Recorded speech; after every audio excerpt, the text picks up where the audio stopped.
এই কুচবিহার কার্যালয়ে সাংগঠনিক একটা বৈঠক ছিল। সেই সাংগঠনিক বৈঠকে আমাদের এমএলএরাও ছিলেন এবং আমাদের বিভিন্ন কার্যকর্তা উপস্থিত ছিলেন এবং মিটিং শেষে যে রাজ্য জুড়ে একটা বার্তা ছিল, যুব মোর্চাদের একটা কর্মসূচি ছিল পথ অবরোধের জন্য। সেই পথ অবরোধ যখন করতে যাবে আমাদের যুব ভাইয়েরা, ঠিক পার্টি অফিস সামনেই যখন তারা বেরোলো, ঠিক সেই সময় একদম পরিকল্পিতভাবে তৃণমূলের কিছু লোক পার্টি অফিসের সামনে এসে তারা জয় বাংলা স্লোগান দিতে থাকে এবং বিভিন্ন অকথ্য ভাষায় গালিগালাজ করতে থাকে এবং আমাদের ছেলেরা সেখানে সংযত ছিল। তারা ইচ্ছাকৃতভাবে, একদম পূর্ব পরিকল্পিতভাবে আমাদের এই পার্টি অফিসে, জেলা কার্যালয়ে তারা আক্রমণ চালানোর উদ্দেশ্যেই তারা এখানটায় এসেছিল। আর এসে সেখানে আমরা দেখলাম যে তারা অতর্কিতভাবে অনেক তৃণমূলের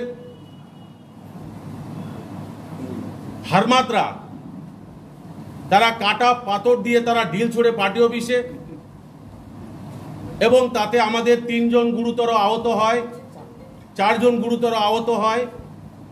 গোবিন্দ রায়, সমীর রায়, রাজা দাস, প্রশান্ত বর্মন।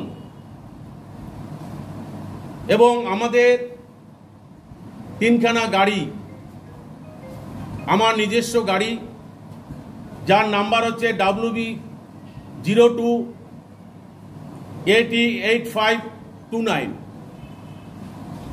মুরারি রায় আমাদের যুব মোর্চা, কিষাণ মোর্চার সভাপতি জেলা, তারও গাড়িটাও ভেঙেছে, যার নাম্বার হচ্ছে WB02AG0106। এবং আমাদের মাথাভাঙার বিধায়ক সুশীল বর্মনের গাড়িতে আক্রমণ করা হয়, যার নাম্বার হচ্ছে WB64Z6928। আজকে একটা পার্টি অফিসের উপরে হামলা, তাহলে পশ্চিমবঙ্গের যে আইন শৃঙ্খলা আজকে কোথায় গিয়ে ঠেকেছে? এর থেকে আমার যেটা মনে হয়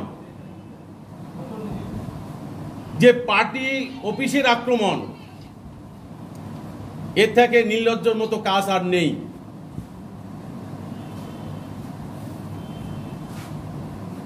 তাই আমরা আগামী দিনে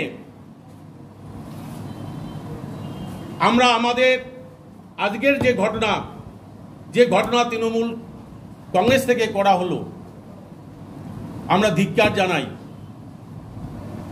তাদেরকে আমরা ধিক্কার জানাই।